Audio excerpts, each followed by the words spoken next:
I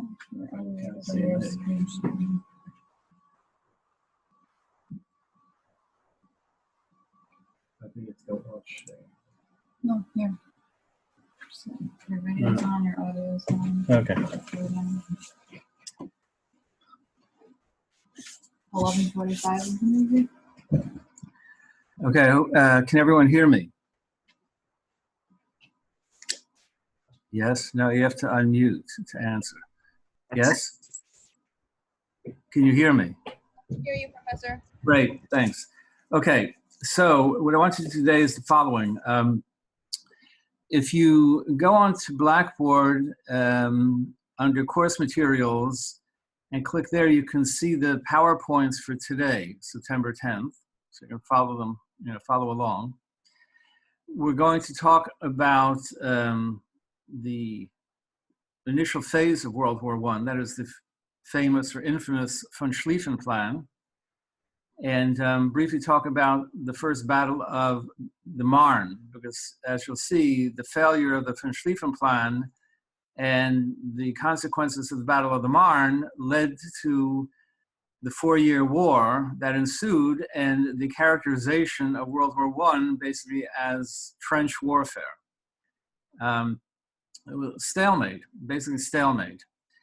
And then I'm going to show you we're going to look at the next documentary, next DVD on the syllabus. I think we're still one behind, but the next time we'll see the documentary on the atrocities of 1914. It refers to what the Germans did when they crossed the border into Belgium. And probably better we see it the next time anyway, because we'll be set up for that when we talk about how the von Schlieffen Plan worked and why the German forces were in Belgium altogether. Right. Now, as you recall, the problems inherent in Europe at the dawn, really, or the eve of the First World War were a holdover from the previous century. Specifically, the unification of Germany in 1871, the rise of the appearance of the German Empire, Germany achieving tremendous economic, political, academic achievements in a very short period of time, and basically presenting a threat to the rest of Europe, because Germany was right in the center of the continent, with Russia on one side in the east, and France and England on the other side in the west. And the growing power, especially the growing military power of Germany, was something that these other countries were certainly aware of and were concerned about. The British previously, the greatest empire in the world. It was still the greatest or largest empire in the world. And the British had, of course, the great navy.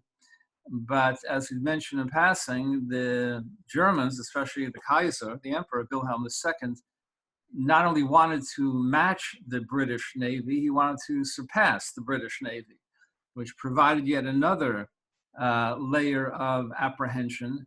What if the Germans now had this great naval capability? And so the Kaiser engaged the services of Admiral von Tirpitz, Tirpitz, and he was charged with the task of coming up with a really great German Navy that would surpass the power and the strength and the size of the British Navy.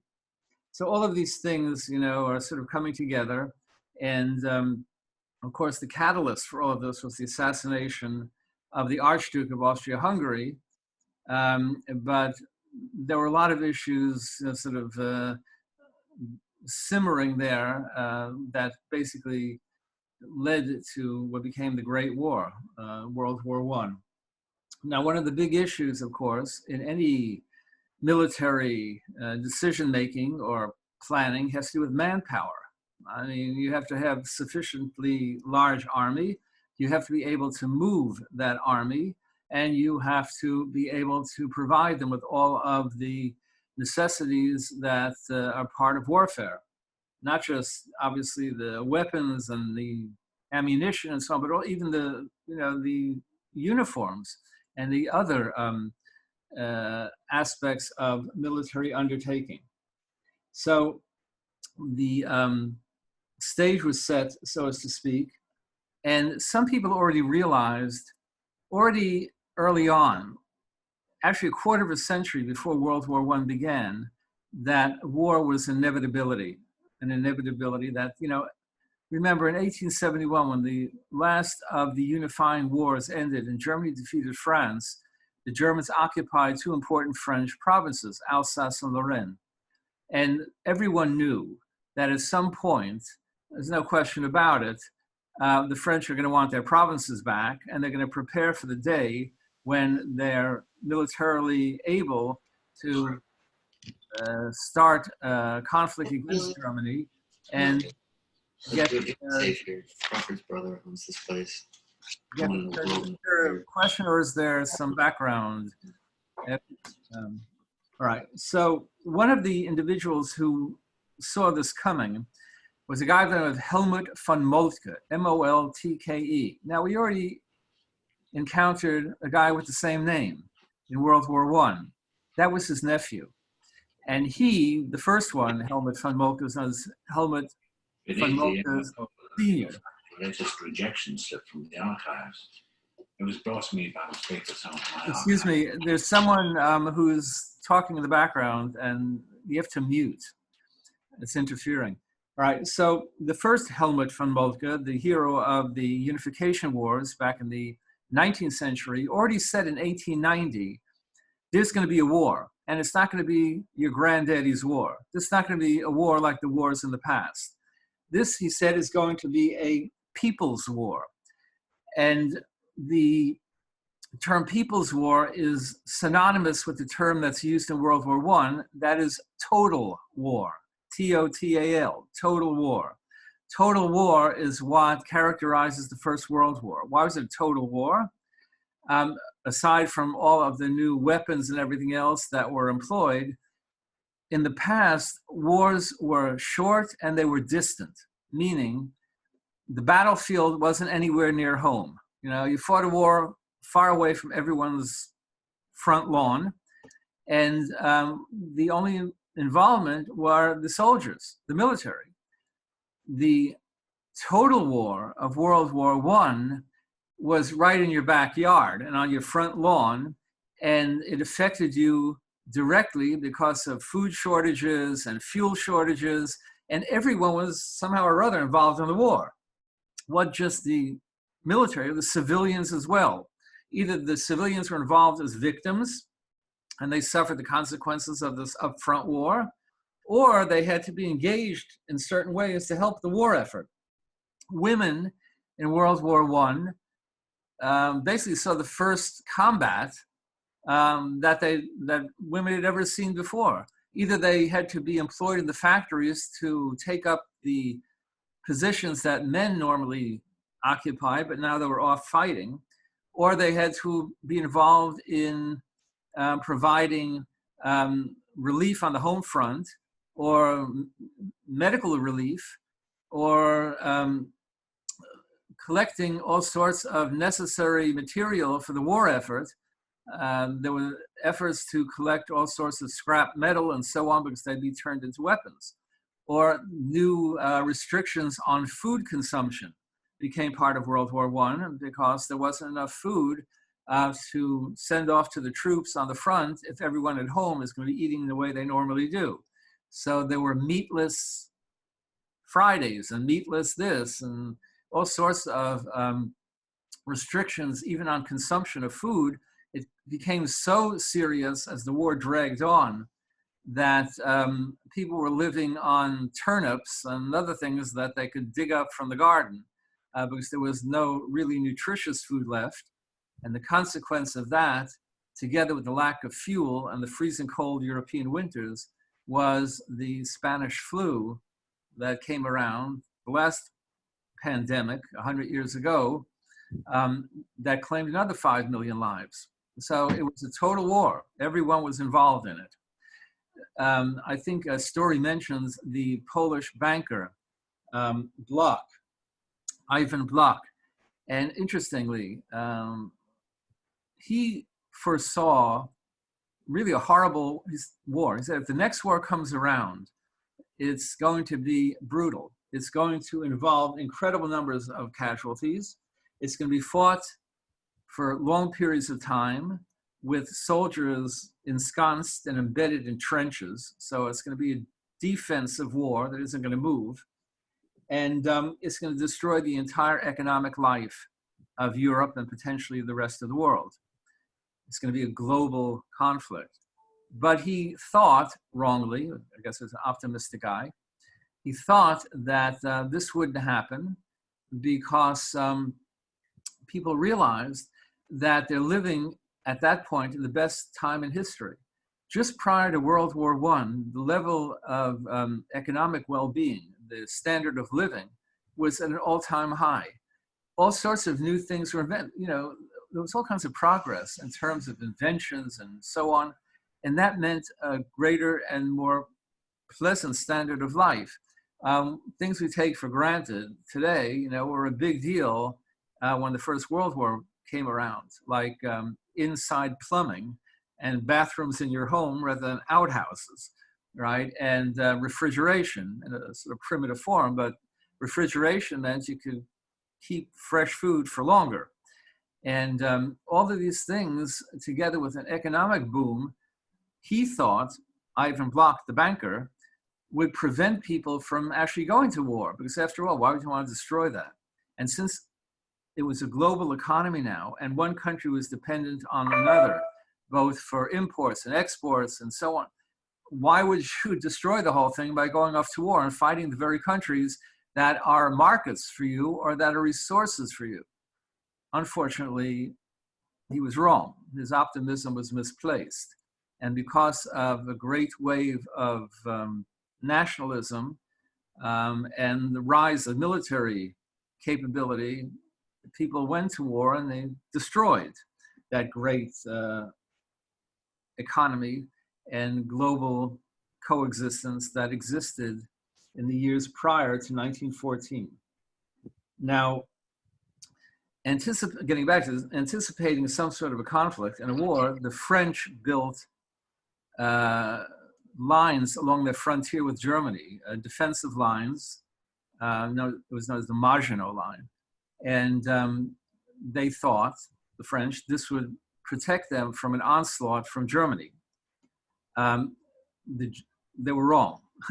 The Germans, on the other hand, also anticipated the inevitable conflict, the inevitable clash between the French and German armies over Alsace-Lorraine.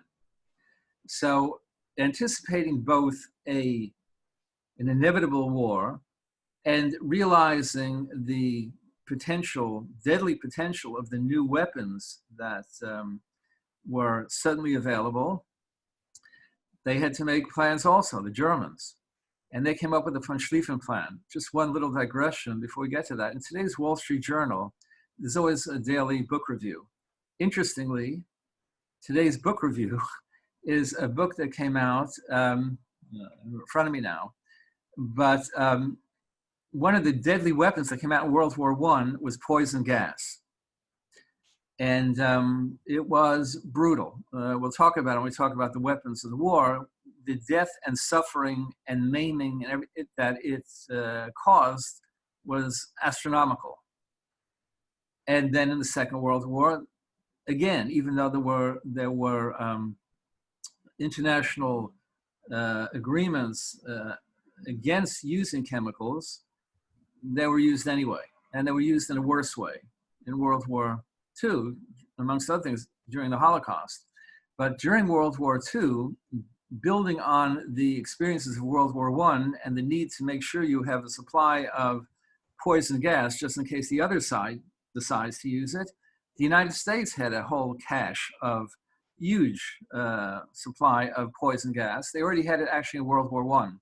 Before we entered World War I, we knew what was going on there, and individuals, scientists, and military figures here in the United States said, you know what, you can't count on the Germans desisting from using this stuff. They've already used it.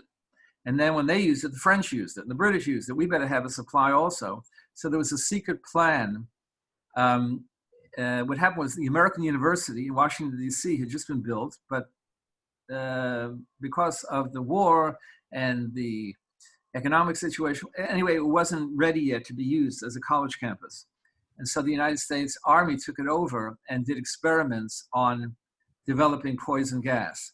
And to this very day, every once in a while, when a new subdivision or development of homes is being built in these areas around American University, every once in a while, the excavators find gas canisters and things to this very day. But to get back to the story, this book in the Times, in the Wall Street Journal, during the Second World War in 1943, the United States had a huge cache of chemical poison gas, which was really not legal under international law. What happened was there was a battle in 1943 in Italy. The Germans bombed an Italian port, and there happened to be US warships there, and they blew up. When they blew up, all of the poison gas was released, and the consequence was horrific. So the United States sent a well-known medical expert at the time, and basically he noted that one of the things that this poison gas did to its victims was right away it destroyed white blood cells. And so the medical community and scientific community in America thought, you know what, this has great potential as a cure for cancer, certain types of cancer.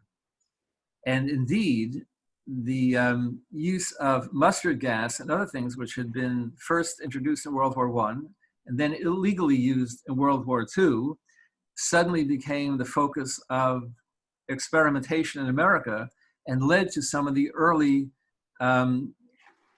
treatments for cancer, chemotherapy. So interesting, chemotherapy, although obviously a positive development in terms of fighting cancer, came out of a horrific and despicable use of chemicals during World War I. So just as an aside. But all of these new and deadly toxic weapons that were first used in World War I also were a harbinger of a horrific war. As these guys like Bloch and others said, and von Moltke, if a war breaks out again, any war that's going to be fought from now on is going to be brutal beyond anyone's imagination because of, amongst other things, the use of chemicals and other sorts of deadly weapons that never appeared on the scene before. And one of the mistakes, by the way, the French made in World War I is they thought they were still fighting a war from the 19th century. And the French have never been known as great warriors. You know, I don't think they ever won a war. I mean, unless we came in and won it for them. But during World War I, amazingly, the French army first appeared on the battlefield wearing the uniforms that French armies and cavalry traditionally used in the past, meaning red tops and blue pantaloons. And so, in other words, they were sitting ducks, right? They were mowed down in a second because they were so visible from the ridiculous uniforms that they were wearing that they hadn't adopted to the fact this is a new world and a new war and a new time. Eventually, they realized the error of their ways. The other armies already figured it out, and they were wearing appropriate uniforms that blended in with the landscape, so they were less visible, right? But in any event, to get back to this, everyone knew, even at the end of the 19th century, a war that comes along now is going to be a brutal and horrific war. And it's going to require the most efficient means of using troops and of moving those troops and of moving the weapons and armaments and ammunition they're going to need to fight a war. But there was an added problem here. And the problem was that the French and the Russians, remember, had an alignment, an alliance. And any war the Germans would have to fight against the French would necessarily bring in the Russians on the east. Plus, in World War I, as in World War II, the Germans had plans for expanding. part of it was the famous notion of Lebensraum in German, living space. The Germans were expanding in all sorts of ways, meant they needed to expand their borders and their sources of natural resources. And so there was only one way to go, east, right? Go east, young man, not west. They had to go east. That meant Russia. So the Russians, on the one hand, had a connection with the French, and also the Russians had a fear of an eventual march into their territory by the Germans. What did that mean? It meant the Germans had to prepare for a two-front war. War in the west against France, war in the east against Russia. But Russia meant that France was together with them, and ultimately the British were going to be connected to the French, and in part because of an agreement the British had with Belgium. And that brings us to the first slide here. You see a picture of a man by the name of, who was General Alfred von Schlieffen. Pretty impressive looking guy. You know, oh, look at all those medals. It's a big deal. He was the head of the general staff of the German army back in the 1800s. And von Schlieffen realized that this war that everyone is prophesizing is going to happen. And it's going to be a two-front war. And how are we going to do that? So von Schlieffen came up with a plan, which is the next slide, and appropriately is named for him, the von Schlieffen plan. Von Schlieffen figured this is what we got to do, right? We're going to have to fight on two fronts. The French in the west, Russians in the east. Now, manpower is key to any undertaking of war. The Germans had a great army and a pretty large army, but not that large an army that you can deploy them on two different fronts. So what they figured is, von Schlieffen decided, look, the French are not the greatest warriors, and they're not, they certainly haven't got the military expertise and capabilities that we do. So they should be taken care of in a relatively short time. The Russians, all right, so the Russians are further backward when it comes to military planning and so on. The Russians have a huge army because Russia was an autocracy, a dictatorship with a czar, and the government just called up anyone and everyone they wanted. And if they got killed along the way, there were always more Russians to send, more peasants. These peasants are basically ignorant because the way the Russian regime worked was there was the czar at the top and the aristocrats, which were a minute part of the population. Everyone else basically was an impoverished peasant who was not even remotely educated, was totally,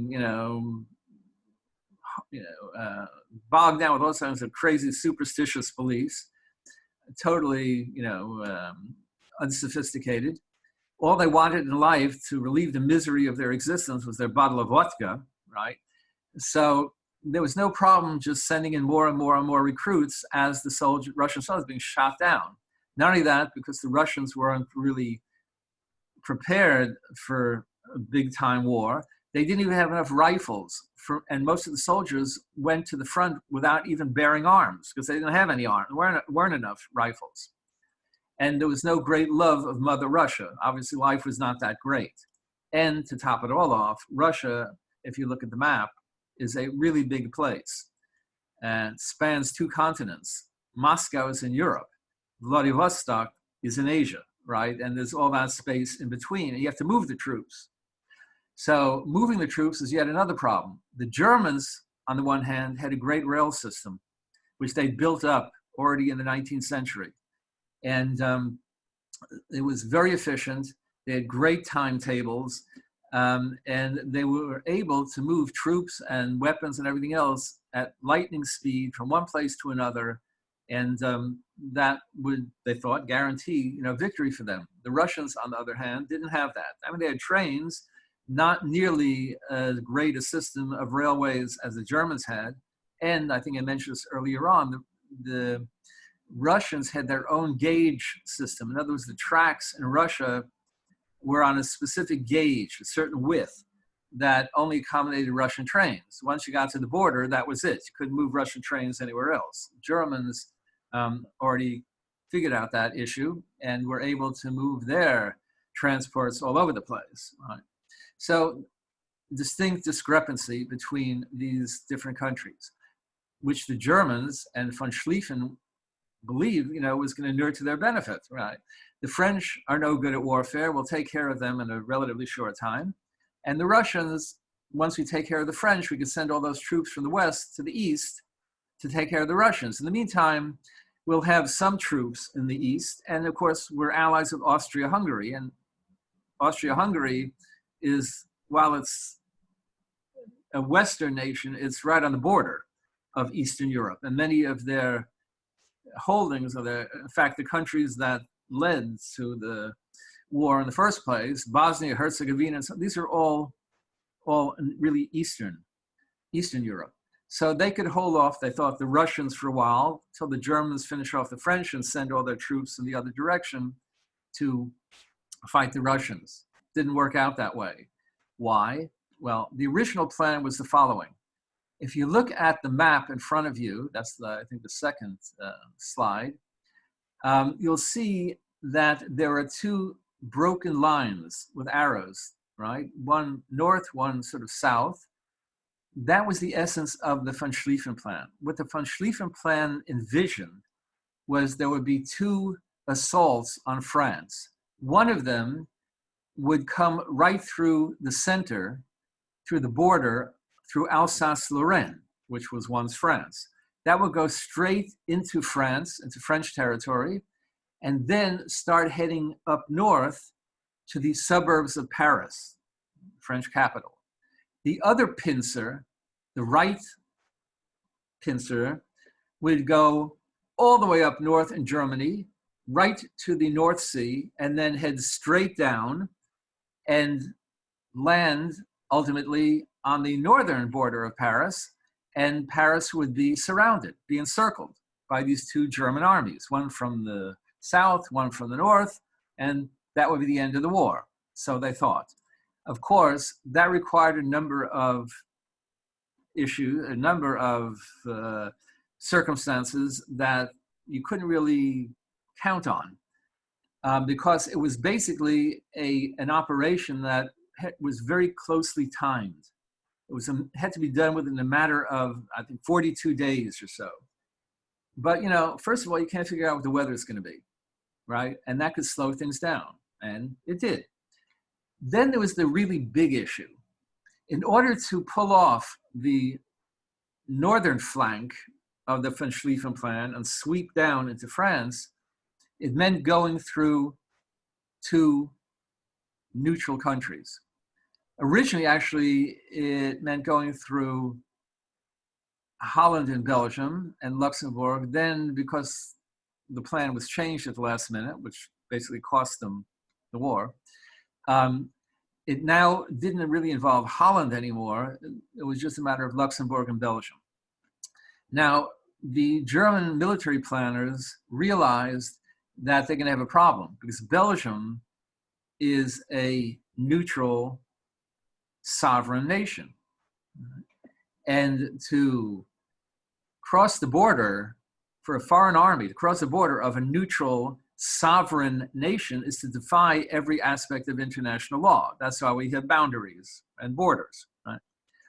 The other question was, what about the British? The British had an agreement with Belgium that if Belgium was ever attacked, the British would come in to support them.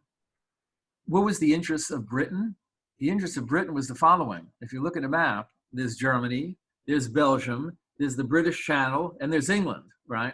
So the only thing separating England from Germany and its army is Belgium, that little country Belgium. And so they realized, the British, they better have some sort of an agreement with the Belgians just in case of such a development to protect the British homeland, right, to protect England. Now, the Germans realized that. So there was a split of opinion. Some thought, well, the British really aren't going to, march into, go to war because of a little country, or as the Kaiser put it, because of a scrap of paper. But they underestimated, first of all, they underestimated the British commitment to Belgium, and they underestimated Belgium itself. So what happened? All right, the war is beginning of August, war is broken out. Everyone's declaring war against everybody. The British, in fact, declared war because of Belgium. Right? Now, at this point in time, the general leading the German forces was a guy by the name of Helmut von Moltke, same name as the guy from the Franco-Prussian War way back in 1870. It was his nephew. But his nephew was not quite as forceful and brave as his uncle had been. Right? He was a nervous guy. In fact, he actually had a nervous breakdown before this was over with. And he, said, okay, we have this plan, but, I'm a little nervous because if we send our troops in the northern flank all the way up north to the North Sea and then send them all the way down, it takes a lot of time and covers a lot of area. Maybe we should modify things. You know what? We're not going to send them all the way up to North Sea. We'll send them part of the way up and then cut across. So he already undermined really the essence of the plan, but he also failed to realize the backbone, shall we say, of the Belgians. Belgium was a new country. Belgium didn't exist until the middle of the 1800s. Belgium before that was just part of southern Holland. Holland, the Dutch Empire, once upon a time, actually was a pretty significant empire. But with all of the intervening wars and conquests and everything else, Holland really had nothing much overseas. And the problem was that with all of the nationalism that had sort of been aroused since the Congress of Vienna had met, the Belgians said, you know what, we don't need part of Holland. You know why? The Dutch speak, Holland, Dutch, speak Dutch. We, in southern Holland, the Belgians, we don't speak Dutch, we speak Flemish. Now, I understand Dutch and Flemish. I can't speak them well, but I understand them. They're closely related languages, but they're not the same language. So the Belgians felt, we have a linguistic uniqueness. Flemish is our language, not Dutch. On top of that, most of the citizens of Holland were Protestants. Most of the Belgians were Catholics. So they had a religious difference. They had a cultural difference. If you look at who are the great Dutch painters, Rembrandt and so on, who are the great Belgian painters? The Flemish school, Van Eyck, and so on. Totally different style, totally different artistic, style and tradition and so on. So they were very different in so many different ways. And eventually the Belgians gained their independence. And but it was late, 19th century, mid-19th century. And so now Belgium is a separate independent nation, a small nation, but obviously having just emerged, didn't have a great army. It didn't have much of an army at all. But the Belgians were proud, and they were not going to allow the Germans to just march in, cross their border, and take over. That provided yet another setback or impediment for the von Schlieffen Plan, because all of a sudden, the Germans never anticipated the Belgians would offer resistance, and they did.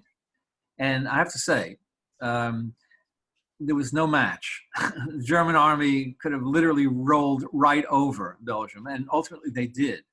But it didn't happen as quickly and easily as the Germans anticipated, because the Belgians put up whatever resistance they could.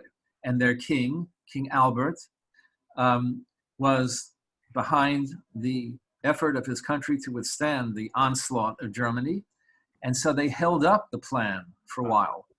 What that did was it made it impossible for the Germans to complete the operation in the West as quickly as they wanted and then head east.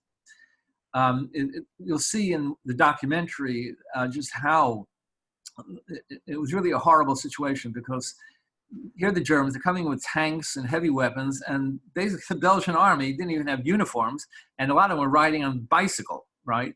But they weren't going to give in. They fought to the last moment, and that included the king. Ultimately, when it became clear that it was a lost cause, King Albert and his family and the heads of state, or the, different ministers, packed all of their documents in these different coffers, and they headed out, in light of the inevitable conquest by Germany. But when the German army came into Belgium, they committed atrocities that were absolutely unprecedented.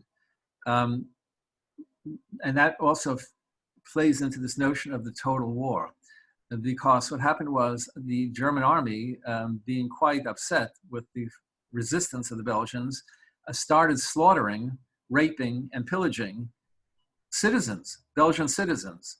I mentioned earlier on how the Germans came in for absolutely no reason, burnt down the library of the University of Louvain, which had the greatest collection of medieval manuscripts of the day, all destroyed for no reason, certainly no military reason. The atrocities were monumental. They were somewhat exaggerated by the British, but even without the exaggeration, it was horrible enough. That had a lasting effect.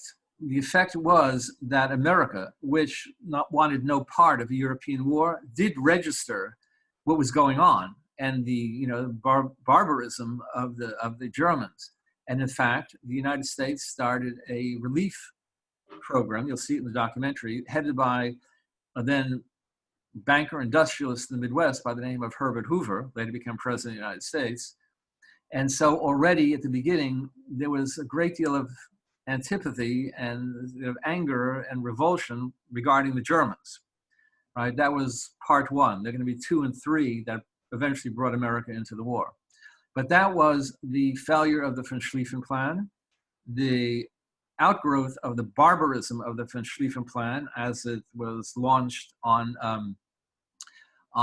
Belgium, an innocent neutral country. Here, the next slide will show exactly how the plan figured out in terms of its sweep into France with the intention of encircling the capital, which didn't happen because of all the delays and the Belgian resistance and the change of plan.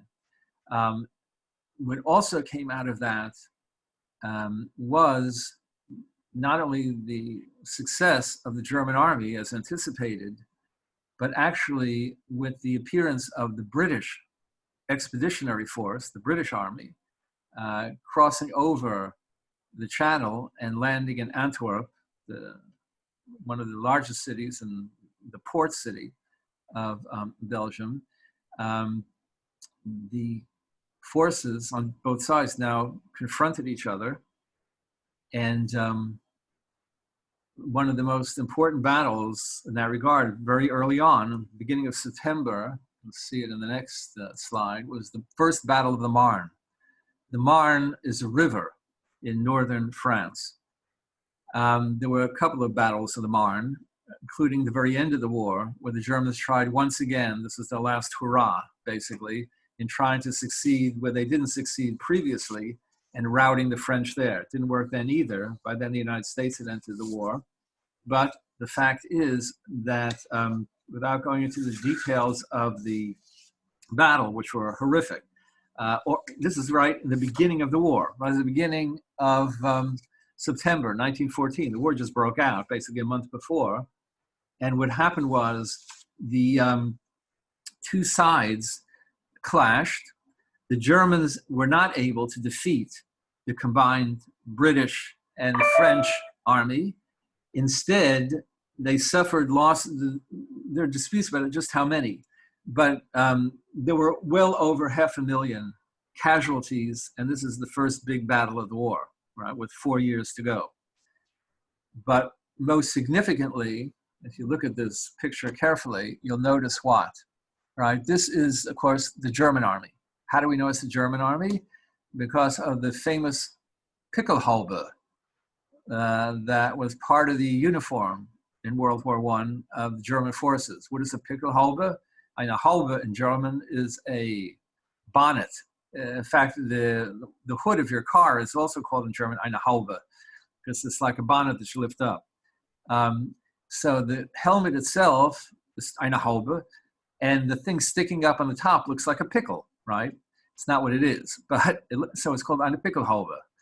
But what that thing on the top was used historically in German military context is the following. You know, when you come close to the enemy, as in really close to the enemy, as right face to face with the enemy, what you do is you point your head down and stick that metal protrusion on top right into the gut of your enemy. So that was the offensive part of the Pickelhaube. The defensive part was the helmet itself, which supposedly protected the head of the combatant, of the soldier.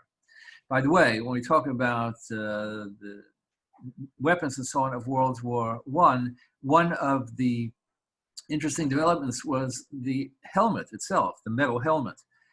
Before that, armies didn't necessarily use metal helmets for their soldiers. But because these forces, as you see, were now stuck in trenches, and among the new weapons were projectiles that were fired at the enemy lines and then fell into the trench or whatever, you had to protect the head of the soldier, right, from serious, brain damage or whatever. And so the metal helmets were then employed as a means of protecting, the head of the soldier from these incoming projectiles of all sorts, as you'll see, all kinds of flamethrowers and accelerated speed rifles and machine guns and everything else that had been stepped up in World War I. But most significantly, to finish this off before the documentary, you see these soldiers, they're in trenches. Why are they dug down in trenches? Now, trenches had existed before. They were even used during the Civil War.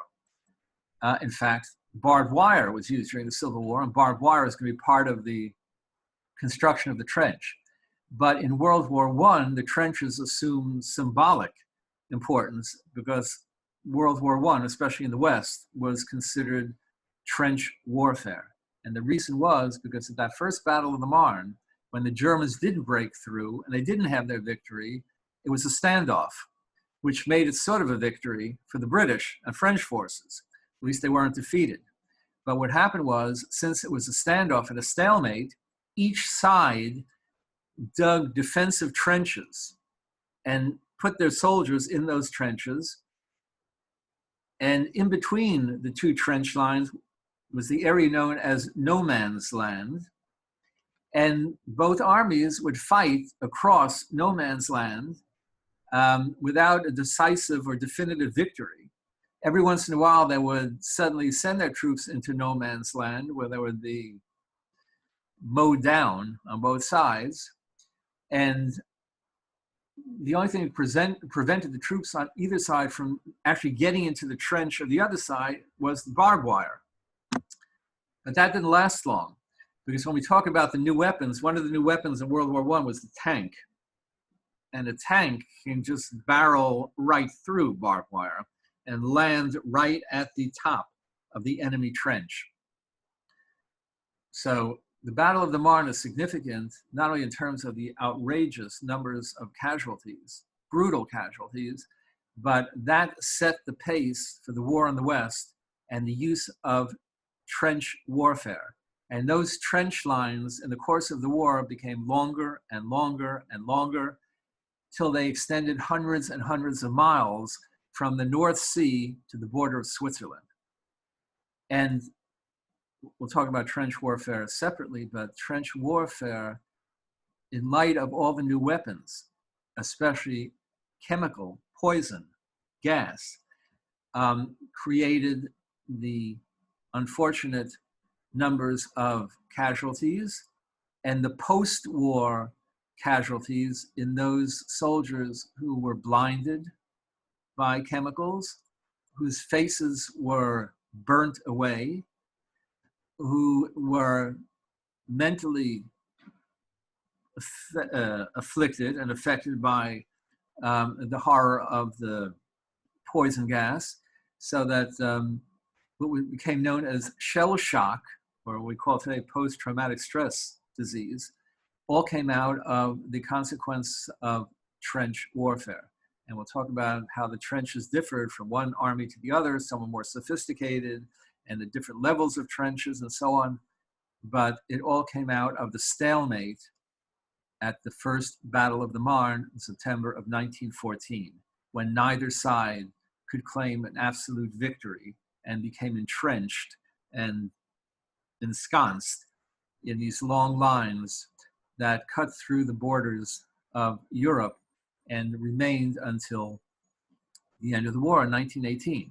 Every once in a while, you'll read an article, even today, you read an article of a French farmer who's tilling the ground in his farm, and all of a sudden the blade hits something and the blade breaks, and he looks and it ends up, it's something left from the trench warfare of World War I that was buried deep in the ground, not to mention, unfortunately, some of the bones of soldiers that are still embedded deep in the ground of Northern Europe. And they show up every once in a while as well. So that is the consequence of the failure of the Schlieffen Plan, the First Battle of the Marne, and the 4-year war that followed. In World War II, the Germans tried to avoid a two-front war. That's why they made a deal with the Russians in the beginning of World War II. But World War II, when the Germans attacked Poland in September 1st of 1939, was known as the Blitzkrieg. Blitz in German, Blitz is lightning. It was a lightning war because in World War II, when the Germans launched the war, they had planes flying overhead towards Poland, and they had troops and tanks and everything on the ground going towards Poland. It was a lightning war. And people jokingly call the First World War not a Blitzkrieg, a lightning war, but a Sitzkrieg, a sitting war, because things just didn't move. And that began with the Battle of the Marne and the first deadly battle and stalemate of the First World War. So what I want to do is go on to the second documentary, and I'll be with you in 1 second because I want us all to see it at one time. If we can, you can see it individually, but wait 1 moment and I'll get it started.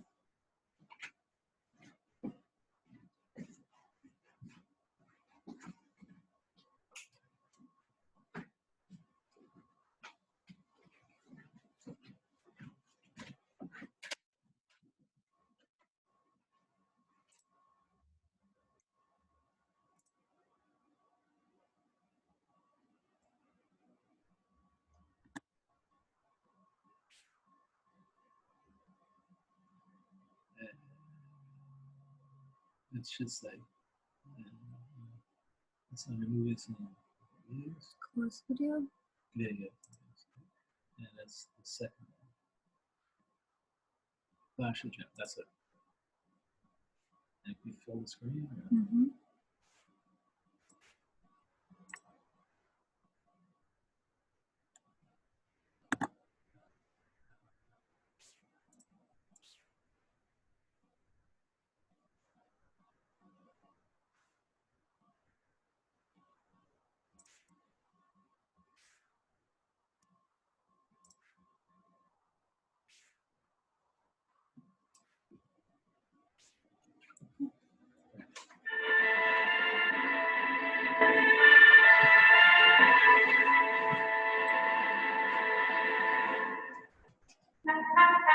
I hope, can everyone see it?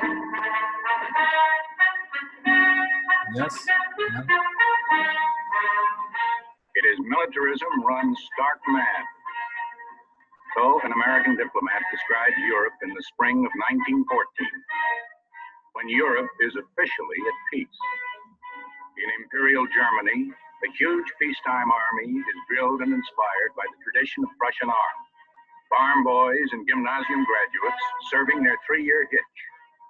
Sons of impoverished Junker families making a career of the army, all preparing for Der Tag, the day when, in the words of their commander-in-chief, this business will have to be settled once and for all, the business of France. France, resurrecting her army from an old disgrace, 1871. Defeat in the Franco-Prussian War.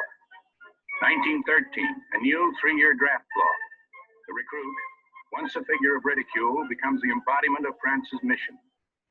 In the long-remembered words of author-patriot Victor Hugo, to nourish her sacred anger, to become again a great France, the France of an idea with a sword. Then she will be irresistible, and then she will take back Alsace-Lorraine. In 1914, the enemies face each other with armies 3 times as large as the last time. One of the generals fears the war will not be decided by a single battle, not until the whole strength of a people is broken. Yet the plans of the generals on both sides are staked on that single battle.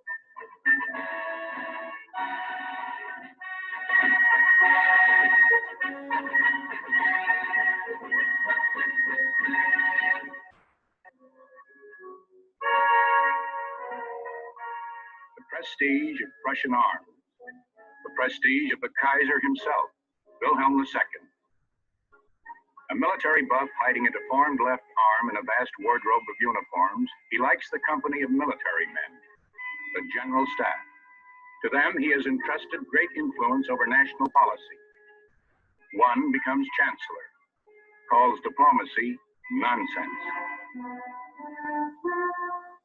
By 1914, Germany is flanked by an alliance that diplomacy might have prevented, Russia and France. The Kaiser is left with Austria and the strategy of the General Staff.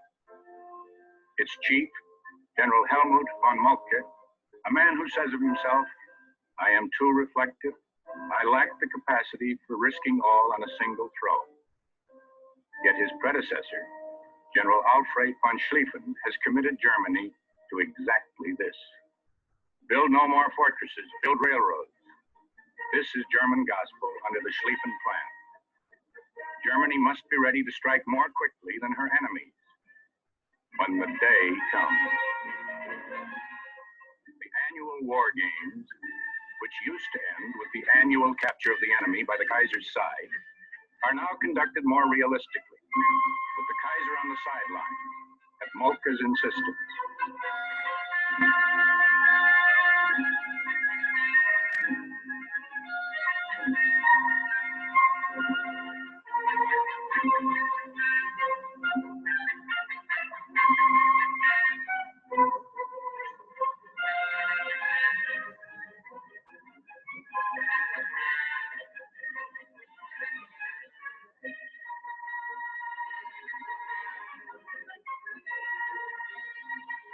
Our strength, the Kaiser says, lies in being ready for war at a second's notice. Ready since 1905 with the Schlieffen Plan. A plan for victory in a 2-front war. The East Front can wait. Ponderous Russia will take weeks to move. Meanwhile, in the West, the mass of the German army will be hurled against France in a single sweeping action, a battle of decision. France, knowing the day will come, has a plan of its own. Plan 17, cut off the German drive by way of Alsace-Lorraine. Plan 17, a mystique rather than a strategy. It is Victor Hugo's vision of France en route back to its lost provinces, of France irresistible, but with more idea than sword. The idea of élan, a spirit of ardor and impetuousness expressed in simple, inspiring maxims. Offensive to the limit. Whatever the circumstances, attack.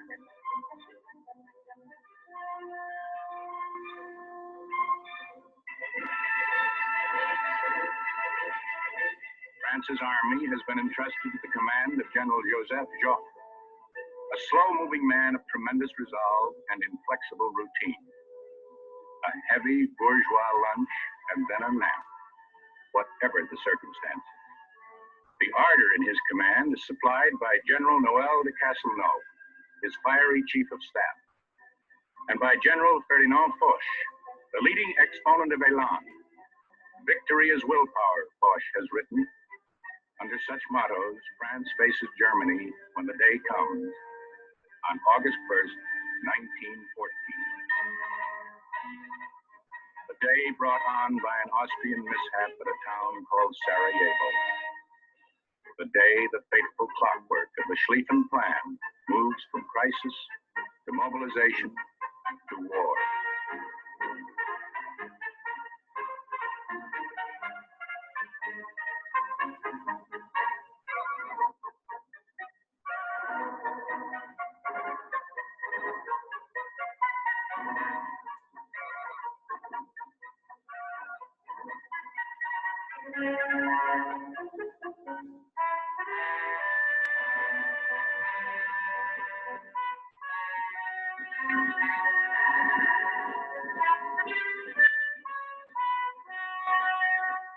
On the morning of August 4th, a troop of German Uhlans is poised at the border of neutral Belgium, swords and lances, sun glinting on metal breastplates, smell of leather strong in the summer heat.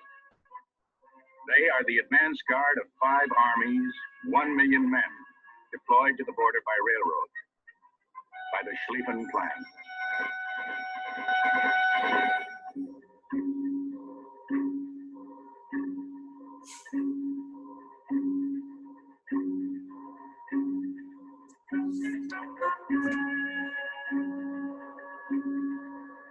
The violation of the Belgian border will prove a diplomatic disaster.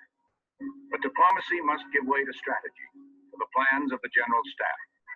Belgium is the route into France, the route of the strong right wing with which Schlieffen planned to circle behind the French armies and envelop them in his single massive sweep. 6 weeks to Paris and victory. On his deathbed 2 years before, Schlieffen is supposed to have murmured, "Keep the right wing strong."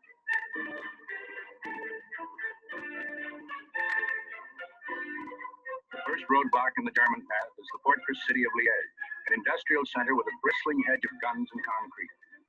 Moltke's armies try to take it by storm.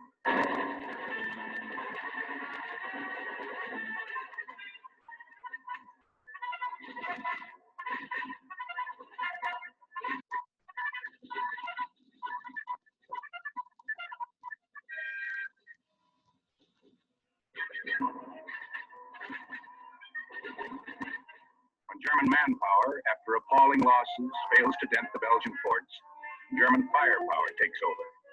Siege guns like nothing seen or felt in war before. Squat monsters from Austria's Skoda munitions works, brought up in 3 motor-driven sections with their Austrian crews. Guns from the Krupp works in Germany, requiring 200 attendants and firing shells a yard long. It will be a war of terror weapons.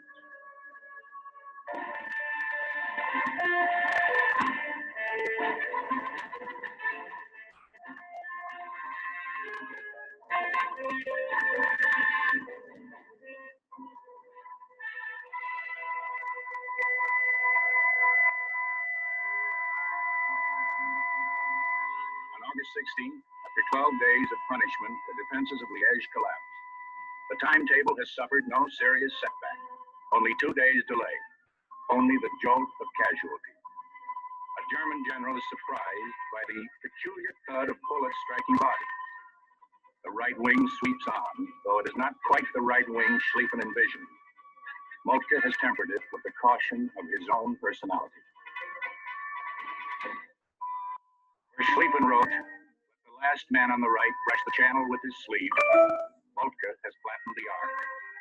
Where Schlieffen would mass 7/8 of his forces for the drive, Moltke has held whole divisions back to meet the threat on his left, the threat of French Plan 17.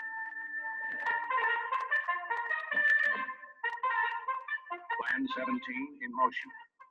Dragoons in horsehair plumes and metal body armor to protect against saber cuts. Artillery that is to be used, not to prepare attack, but only to support it. Of course, the elan must come from the soldier himself. The poilu, dressed in red trousers and blue coats, the colors of a perfect target. On August 14th, as the Germans are wheeling past Liège, the French return to Alsace-Lorraine. The tricolor appears in the streets of liberated towns. 6 days later, Moltke's left wing drives them back.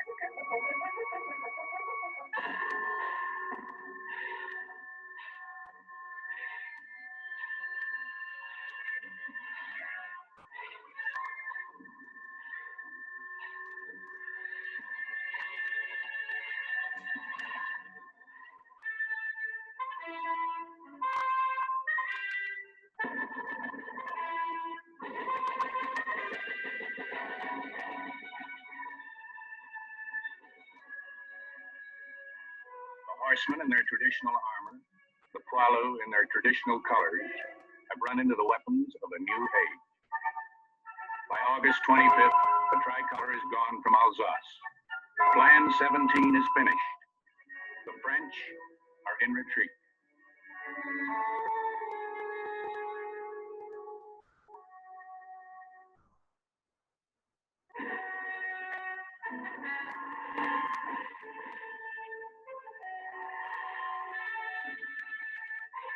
August 1914 on the Eastern Front.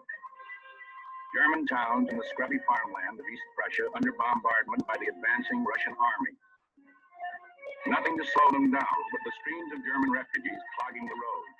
That and their own faulty organization. According to the calculations of the Schlieffen Plan, it would take the cumbersome Russian steamroller 6 weeks to gather momentum. But in less than half that time, Russia has somehow mounted an offensive. 2 Russian armies. Their ragged discipline trimmed by the Tsar's prohibition edict, which keeps vodka out of the troops' hands. One army, under General Pavel Rennenkampf, pauses. Another, under Alexander Samsonov, rushes up to meet it and close the pincers on the Germans. A team of German generals, old Paul von Hindenburg, brought out of retirement, and the younger Erich Ludendorff, rushed east from victory at Liège, now begin to direct the countermeasures. A solution already plotted by a junior officer, already anticipated by years of general staff planning. The solution lies in the railroad. An entire Army Corps, 25,000 men, on the move from one part of the front to the other. 2 more march overland and 3 others are shipped cross-country from the West Front by Moltke. He is borrowing from his strong right wing, spreading the risk unnecessarily.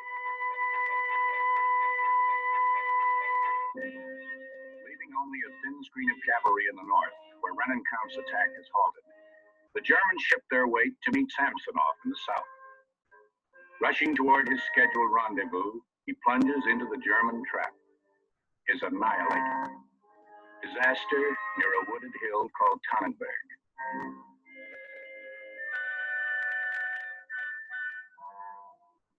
His army disintegrating, Samsonov commits suicide. The steamroller goes into reverse. By August 30th, the Germans have won the war's first great victory.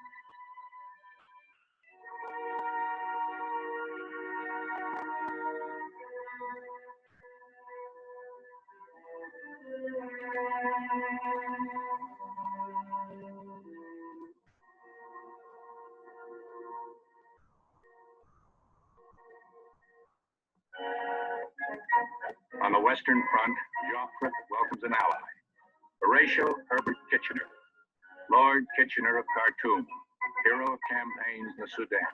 His British Expeditionary Force, barely settled into position alongside the French, has already been dislodged by the German First Army, its command headed by General Alexander von Kluck.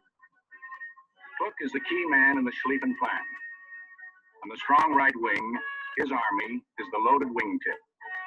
Now, in the last week of August, it is making its crucial arc, swinging from Belgium into the factory cities of northeast France and on toward Paris, circling the Allied flank.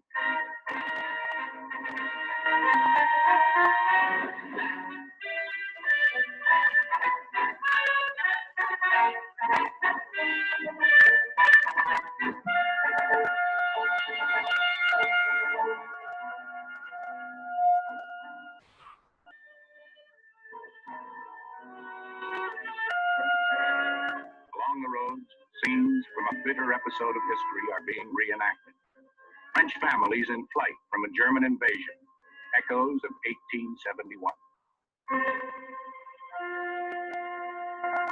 As the capital digs in against another siege, the American ambassador makes plans to go out and meet the German commander at the outskirts, with a request to see the Kaiser and a plea to spare the city. An old soldier, General Joseph Simon Gallieni, has been summoned from retirement to take command of the city's defenses. Around him, the government of France breaks up, reorganizes, and finally, on September 2nd, clears out to safety in Bordeaux. Left in charge of a frightened capital, Gallieni orders its citizens to the barricades.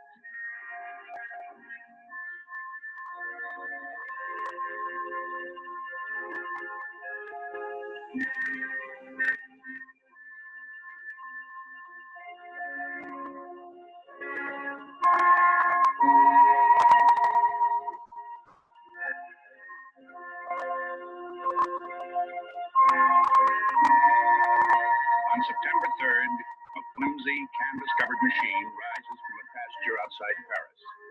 A machine of which the official French estimate only 4 years ago was, the airplane is for sport, mission, reconnaissance. The flight confirms a startling development, which ground intelligence has received with skepticism. The German columns now bearing down on Paris are starting to veer away. The strong right wing, thinned down by mopping up operations in Belgium and by the dispatch of troops to the East Front, worn down by marches as long as 28 miles a day, the strong right wing is swerving off course. Kluck, commanding the army on the right, has decided to make the turn in pursuit of the retreating British. His commander-in-chief, Moltke, increasingly nervous about the Schlieffen Plan, welcomes the chance to change it. Instead of waiting to trap the Allies by sweeping around Paris, he will crush them now. As a new pattern forms on the battle maps, an officer in Paris headquarters exults. They offer us their flank.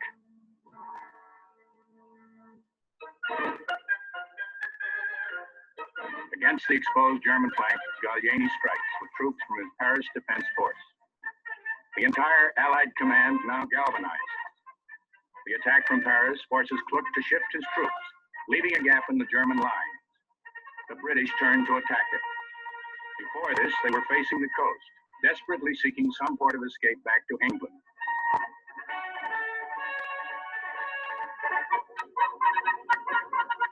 From Paris now, Gallieni starts pouring out the rest of his army by any means at hand, by taxis rounded up along the boulevards.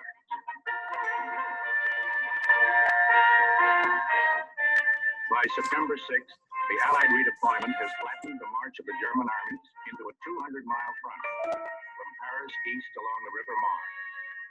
There the enemies collide in a battle that neither side planned.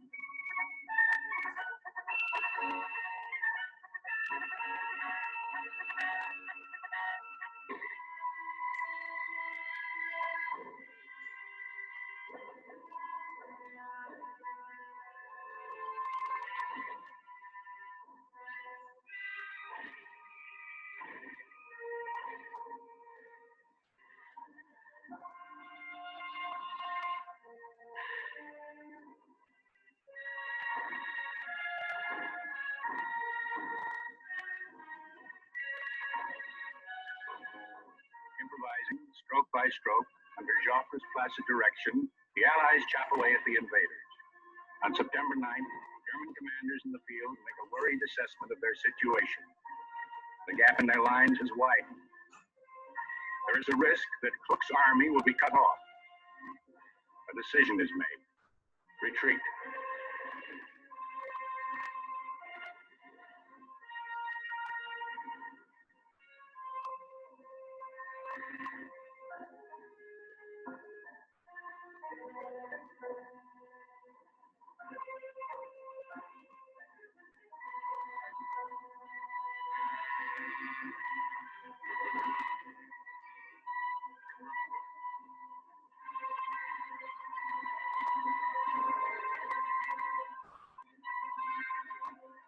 Behind them, the retreating Germans leave the wreckage of the Schlieffen Plan, abandoned like the French Plan 17.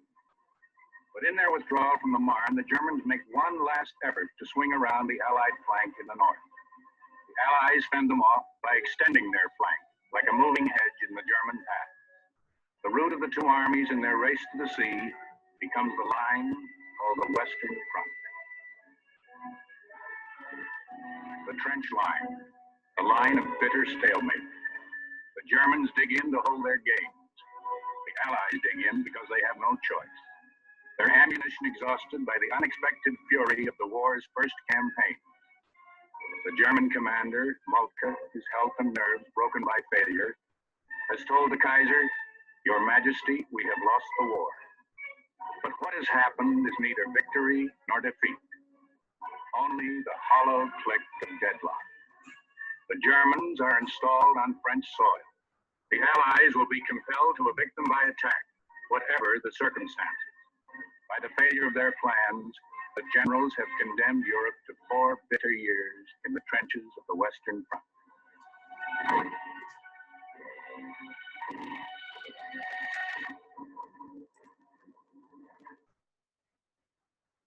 Okay, so obviously the whole future of this war and the path it's going to take has now been set because of a failure of a plan that had been set in motion a decade before, and now the unfortunate consequences of trench warfare are going to define how World War I goes forward.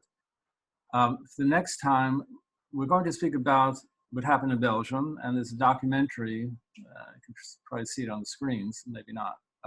The atrocity, there it is, at the bottom. Atrocity of 1914, exactly what the German army did as it marched through and occupied Belgium. I'll also summarize that from the Schlieffen Plan, and then we're going to go on further and talk about the elements of trench warfare. What was that trench all about? Just one last little tidbit, sort of factoid, if you will, a little bit of trivia. You've all at one time or another owned or certainly seen people wearing trench coats. Where does the expression trench coat come from? Actually, it comes from World War I. The trench coat was designed to withstand the elements. You know, Europe is cold and it's rainy and it's miserable. So the trench coat was a response to the elements out there, to the climate and so on, that these soldiers encountered in World War I. Just one thing. Those soldiers never saw a trench coat. The trench coat was meant only for the generals, and the generals never saw the trenches. They lived very comfortable lives, sipping tea, in the case of the British, way off the front lines and no man's land, in very, comfortable conditions and accommodations. So the trench coat, while it comes out of World War I, and obviously connected with the trench warfare of the war, a soldier never wore a trench coat. Only the generals who lived more, posh lives wore them. And the fact is that the British especially, but it was true also the French and Germans to a certain degree, but the British especially, the generals were worthless. They bungled everything. They were totally out of contact with the soldiers who were there suffering day in and day out. As the British said, the British Army in World War I were lions that were led by donkeys, and the donkeys being the generals. Okay, so that's the origin of the French coat. The trench coat, we'll see further expressions that you've come across here and there. Have no idea probably that they come out of World War I. Anyway, see you again on Tuesday. Always feel free to email questions that you have or things that are unclear.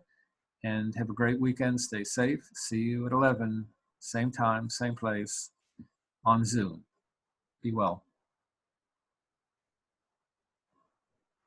Thank you. You're welcome.